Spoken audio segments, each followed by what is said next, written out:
Indian polity. Government of India Act 1858. The Government of India Act of 1858, also known as the Act for the Better Government of India, was an important piece of legislation passed by the British Parliament in the wake of the Indian Rebellion of 1857. It marked a significant shift in the governance of India, transferring the administration of the country from the East India Company to the British Crown. Here are the key details of the Government of India Act 1858. Background.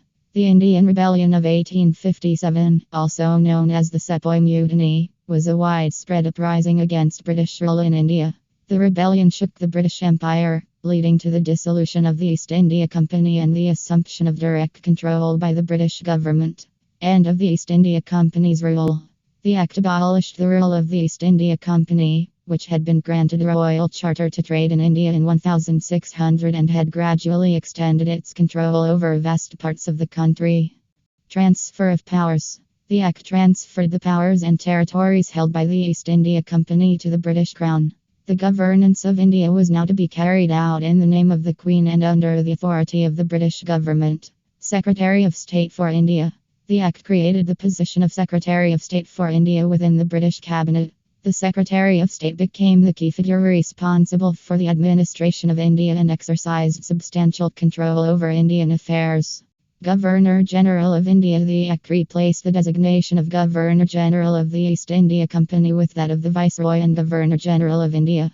The Viceroy, appointed by the British Crown, became the highest-ranking official in India and represented the British government.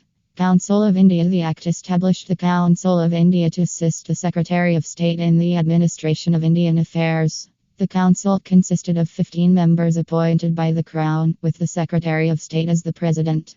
It acted as an advisory body and had limited legislative functions. Dual system of governance. The Act introduced a dual system of governance in India.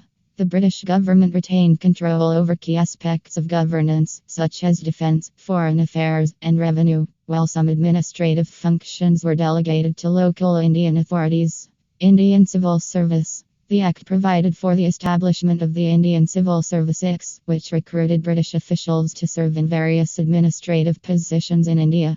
The Act became the backbone of the British administration and played a central role in governing the country. Indian representation. The Act did not provide for any significant representation of Indians in the administration. It continued to be a predominantly British-led system, with limited opportunities for Indian participation in decision-making processes. Impact. The Government of India Act 1858 marked the beginning of direct British rule in India, which would continue until India gained independence in 1947. It reflected the British government's determination to tighten its control over India and brought about significant changes in the administrative structure of the country. Thank you.